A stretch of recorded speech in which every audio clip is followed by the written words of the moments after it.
আসসালামু আলাইকুম। নীল লার্নিং স্কুলের পক্ষ থেকে সবাইকে জানাই স্বাগতম। হাজির হয়ে গেলাম নতুন একটি ভিডিওতে। আজকে আমি দেখাবো কিভাবে চিত্র দেখে ত্রিভুজ সংখ্যা নির্ণয় করা যায় চোখের পলকে। আমি এই ভিডিওকে দুটি পর্বে ভাগ করেছি। আজকে আলোচনার প্রথম পর্ব। আশা করি ভিডিওটি প্রথম থেকে শেষ পর্যন্ত দেখলে অতি সহজেই আপনারা ত্রিভুজ সংখ্যা নির্ণয় করতে পারবেন চিত্র দেখে। Let's have look here.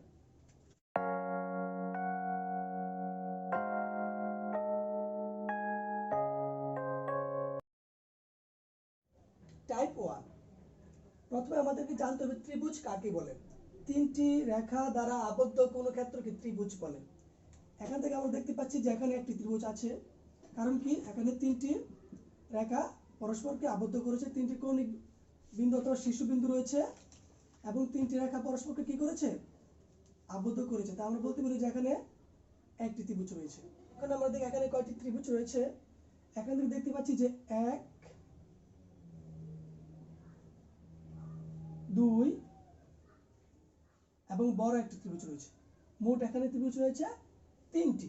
এটা আমরা কিভাবে নির্ণয় করব? এটা আমরা প্রথমে কি করব, ভূমি বরাবর আমরা নাম্বারিং করে নিব 1 2।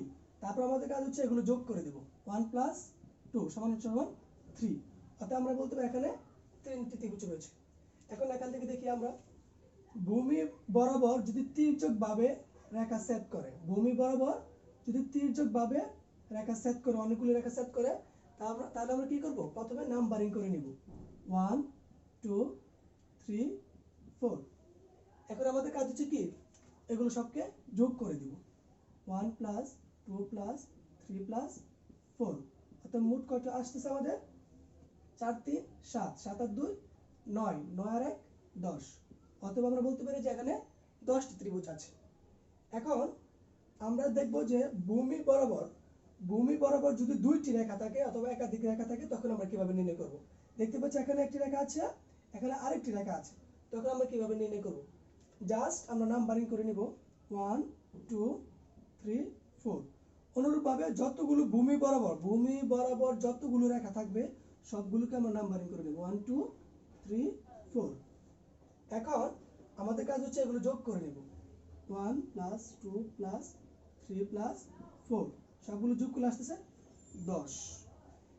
তারপর কাজ হচ্ছে আমরা দেখব ভূমি বরাবর কয়টি রেখা আছে। এখানে একটি রেখা আছে, এখানে একটি রেখা আছে। যেহেতু দুইটি রেখা পেয়েছি তাই আমরা 2 দ্বারা গুণ করে দিব সমান কত 20। অথবা আমরা বলতে পারি যে এখানে 20টি ত্রিভুজ আছে। আমি আবারও বলছি, যদি কোনো ত্রিভুজের ভূমির উপর থেকে ভূমি বরাবর তির্যকভাবে কোনো রেখা থাকে এবং ভূমি বরাবর একাধিক রেখা থাকে, এই যে একটা রেখা পেয়েছি, আবার এখানে আরেকটি রেখা পেয়েছি, অথবা আরো থাকতে পারে, ওটা নিয়ে আমাদের ভয় পাওয়ার কিছু নেই। জাস্ট আমরা দেখব যে কয়টি রেখা আছে। প্রথম সবগুলো যোগ করে নেওয়ার পর দেখব এখানে কয়টি রেখা আছে। দেখতে পাচ্ছি এই যে একটা ভূমি বরাবর একটা রেখা আছে, আরেকটা রেখা আছে। যেহেতু দুইটা আছে এই জন্য আমরা কি করবো, 2 দ্বারা গুণ করে দিয়েছি। যদি এখানে আরো একটা রেখা থাকতো তাহলে আমরা কি করতাম, তাহলে আমরা জাস্ট 1 2 3, যেহেতু 3টি রেখা আছে তাই আমরা এখানে 3 দিতাম সমান 30। যদি 4টি থাকতো, আরো একটি থাকতো, তাহলে আমরা এখানে কি করতাম, জাস্ট 4 দিতাম সমান 40। এর মানে হচ্ছে আমার দেখতে হবে ভূমি বরাবর কয়টি রেখা আছে, 1 2 3 4, এই জন্য আমি 4 দিয়েছি। এখানে সবসময় ভূমি বরাবর যেটা রেখা ওইটা লিখে জাস্ট আমরা সবগুলো যোগ করে গুণ করে দেব, তাহলে আমাদের কাঙ্ক্ষিত অ্যান্সার পাওয়া যাবে। এখন আমরা এই টাইপের অঙ্কগুলো দেখি কিভাবে সলভ করা যায়।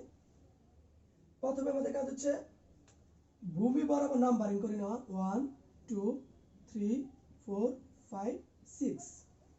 যতগুলো আমরা ভূমি বরাবর সরল রেখা পাবো, ভূমি বরাবর রেখা পাবো, সবগুলোকে নাম্বারিং করব। এখানে একটা রেখা পেয়েছি, নাম্বারিং করেছি। এখানে একটা রেখা আছে, এখানে নাম্বারিং করব 1 2। আবার এখানে আরেকটা রেখা আছে, এটাকে নাম্বারিং করব 1 2 3 4। এখন আমাদের কাজ হচ্ছে সবগুলোকে যোগ করে নেব। তাহলে আমি যোগ করে নিচ্ছি 1 + 2 + 3 + 4 + 5 + 6 আসতেছে কত, 10 10 আর 5 15, 15 আর 6 21। এখানে আসতেছে 21। তারপর আসতেছে কত, 2 আর 1 3। আর এখানে আসতেছে কত, 4 আর 3 7, 7 আর 2 8, 9 আর 1 10। অতএব আমার মোট ত্রিভুজ সংখ্যা হচ্ছে 3 আর 1 4, 2 আর 1 3, 34টি। অতএব আমরা বলতে পারি যে এখানে 34টি ত্রিভুজ আছে। আমি আবারও বলছি সবার সুবিধার্থে, আমরা দেখব ভূমি বরাবর কয়টা রেখা আছে। যেখানে যেখানে ভূমি বরাবর রেখা পাবো সবগুলোকে নাম্বারিং করে নেব। এখানে ভূমি বরাবর রেখা পেয়েছি, নাম্বারিং করে নিয়েছি। এখানে ভূমি বরাবর রেখা পেয়েছি, নাম্বারিং করে নিয়েছি। আবার আমরা এখানে ভূমি বরাবর রেখা পেয়েছি, নাম্বারিং করে নিয়েছি। তারপর জাস্ট এগুলোকে যোগ করে দেব। তাহলে আমরা অতি সহজেই কোন ত্রিভুজের যদি তির্যকভাবে রেখা সেট করে তাহলে অতি সহজে কয়টা ত্রিভুজ আছে ত্রিভুজের ভিতরে নির্ণয় করতে পারবো। টাইপ 2 শুধুমাত্র আমরা নাম্বারিং করে নেব 1 2 3 4 5 6 7 8। এই নাম্বারিং আপনার ইচ্ছা মতো করে নেবেন, কে এখান থেকে করবে, কে এখান থেকে করবে, কে এখান থেকে করবে, অথবা নাম্বারিং না করলে জাস্ট মনে মনে গুণে নিলে হবে। গুণে নেওয়ার পর আমরা শুধু টেকনিকটি মনে রাখবো। টেকনিক কি ছিল? 2 * n, তাহলে 2 * n মানে কত? 8। 8 তাহলে আমাদের কত আসতেছে? 8 দুগুণে 16। তো বলতে পারি কয়টি ত্রিভুজ আছে? 16টি ত্রিভুজ আছে। 16টি ত্রিভুজ আছে। আশা করি আপনারা বুঝতে পেরেছেন। টাইপ 3 বন্ধুরা, টাইপ 3 খুব ইম্পর্টেন্ট, খুব মনোযোগ দিয়ে দেখবেন। এখান থেকে আমরা অতি সহজে বুঝতে পারি যে কয়টা ত্রিভুজ আছে। 1 2। কেন আমি আগে বলেছিলাম যে ভূমি বরাবর নাম্বারিং করে নেব, তাহলে অতি সহজে বলতে পারবো 1 + 2 = 3টি আছে। কিন্তু এখান থেকে আমরা কিভাবে করব? যদি দেখি যে এটা তো আমরা জানি কি একটা শীর্ষবিন্দু, এটা একটা শীর্ষবিন্দু, এটা একটা শীর্ষবিন্দু।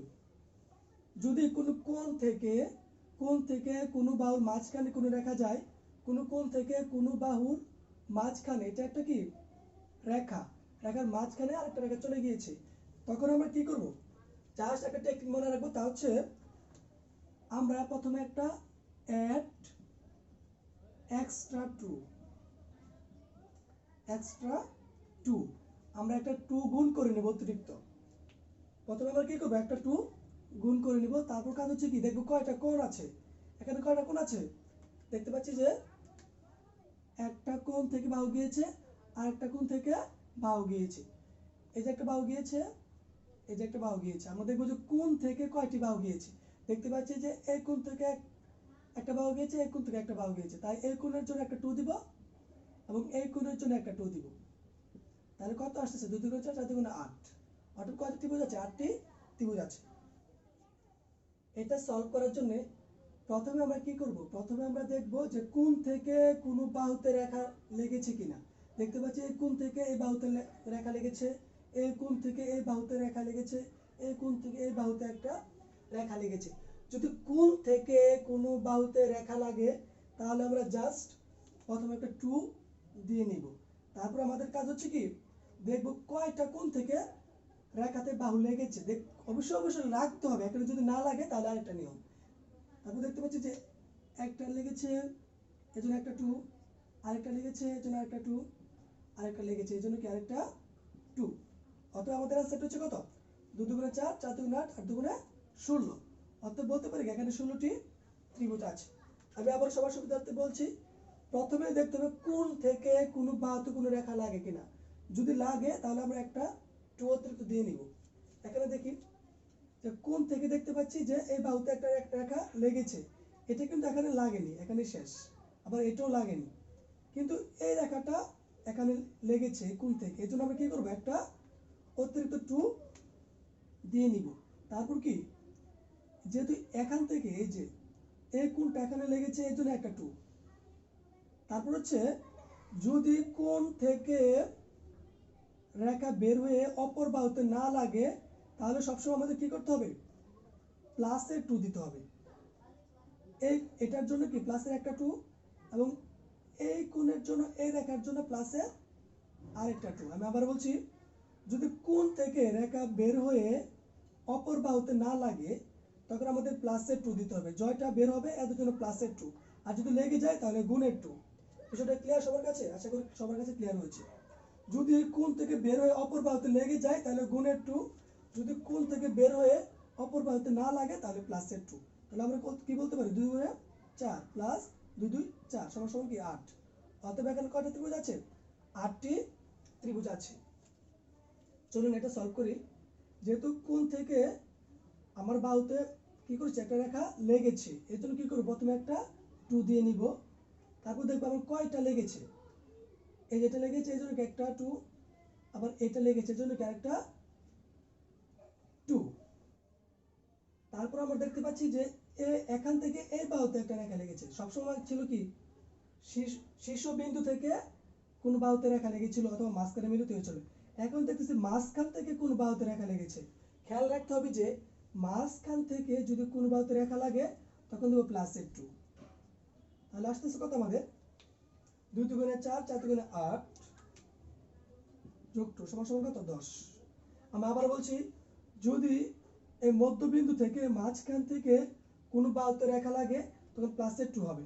যদি এখান থেকে এ পাশে আরেকটা রেখা রাখতো তাহলে প্লাসে আরো 2 দিতাম। যদি এই পাশে আরেকটা রেখা রাখতো তাহলে আরেকটা 2 দিতাম। যেহেতু কোণ থেকে আছে এজন্য আমরা প্রথমে কাজ কি একটা 2 অতিরিক্ত দিয়ে নিব। তো 2 দিয়ে নিলাম। তারপর কি দেখবো কয়টা লেগেছে। একটা লেগেছে এর জন্য একটা 2, আবার এখানে লেগেছে এর জন্য ক্যারেক্টার 2।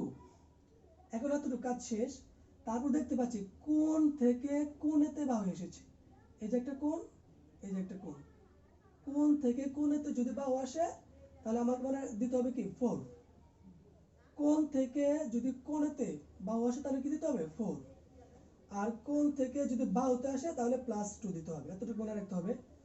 কোণ থেকে কোণেতে যদি কোনো রেখা আসে তাহলে দিতে হবে +4। কোণ থেকে যদি বাহুতে কোনো রেখা আসে তাহলে দিতে হবে +2। তাহলে কত আসতেছে 2 × 4 4 × 8 যোগ 4 সমান কত 12। অতএব বলতে পারি যে এখানে 12টি ত্রিভুজ আছে। টাইপ 4 যদি একটা ত্রিভুজের ভিতরে আরেকটা ত্রিভুজ থাকে তাহলে আমাদের সবসময় মনে রাখতে হবে যে একটা ত্রিভুজের ভিতরে আরেকটা ত্রিভুজ থাকলে 4টা করে ত্রিভুজ বৃদ্ধি পায়। এর মানে প্রথমে একটি বড় একটি ত্রিভুজ আছে তাই আমি লিখতে পারি 1 প্লাস এই ত্রিভুজের ভিতরে আরো একটা ত্রিভুজ ছোট একটা ত্রিভুজ আছে। যদি ত্রিভুজের ভিতরে ত্রিভুজ থাকে তাহলে কি হবে 4টা করে ত্রিভুজ বৃদ্ধি পাবে। 4 সমান কত 5। অর্থাৎ বলতে পারি যেখানে 5টি ত্রিভুজ আছে। এখন যদি এর ভিতরে আরো একটা ত্রিভুজ থাকতো তাহলে আমরা জাস্ট কি করতাম এই বড়টার জন্য একটা ত্রিভুজ, এটার জন্য হচ্ছে 4 প্লাস এর ভিতরে যে তার ত্রিভুজ আছে এর জন্য আরো 4 দিতাম। তাহলে কত আসতো 4 4 আর 1 4 4 8 আর 1 9। অর্থাৎ কয়টা ত্রিভুজ আছে 9টা ত্রিভুজ আছে। মেইন কথা হচ্ছে একটা ত্রিভুজের ভিতরে যদি আরো একটা ত্রিভুজ আসে তাহলে প্রতিবার 4টা করে ত্রিভুজ বৃদ্ধি পাবে। চলুন এখান থেকে দেখি এই টাইপের কিভাবে সলভ করা যায়। প্রথমে বড় ত্রিভুজের জন্য কি করব একটা 1 দিয়ে নিব। তারপর আমাদের কাজ হচ্ছে কি দেখব ভিতরে আরো কোনো ত্রিভুজ আছে কিনা। দেখতে পাচ্ছি ভিতরে ছোট্ট একটা ত্রিভুজ রয়েছে এজন্য কি করব +4। আমার প্রথম অংশের কাজ শেষ।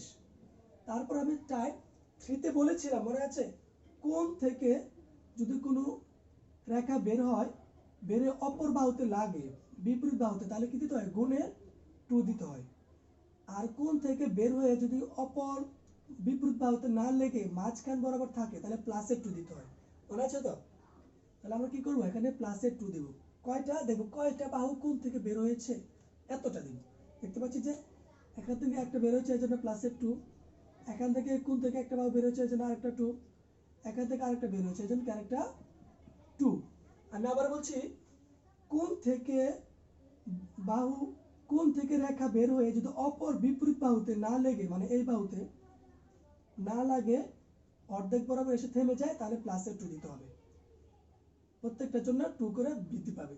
আর যদি এই কোণ থেকে বের হয়ে এই বিপরীত বাহুতে লেগে যায় এই রেখাটা যদি এখানে এসে লেগে যেত এই পর্যন্ত আসতো তাহলে আমরা কি করতাম প্রত্যেকবার গুণ 2 2 2 দিতাম। যেহেতু লাগেনি এজন্য +2 দিব। অতএব কত আসতেছে 4 এর 5 প্লাস 2 2 4 এর 4 এর 2 6। অথবা কতটি 11টি ত্রিভুজ আছে। চলুন আমরা বোঝার জন্য আরো একটি প্র্যাকটিস করি। প্রথমে বড় একটি ত্রিভুজের জন্য 1 দিয়ে নিব। তারপর দেখব ভিতরে আরো কয়টি ত্রিভুজ আছে। দেখতে পাচ্ছি দুইটা ত্রিভুজ আছে, এই যে একটা ত্রিভুজ আছে এই যে একটা ত্রিভুজ আছে। এজন্য কি এই ত্রিভুজের জন্য 4টা বাড়বে এবং এই ত্রিভুজের জন্য 4টা বাড়বে। আমাদের প্রথম অংশের কাজ শেষ। তারপর দেখব কোণ থেকে কোনো রেখা বের হয়েছে কিনা। দেখতে পাচ্ছি কোণ থেকে রেখা বের হয়েছে।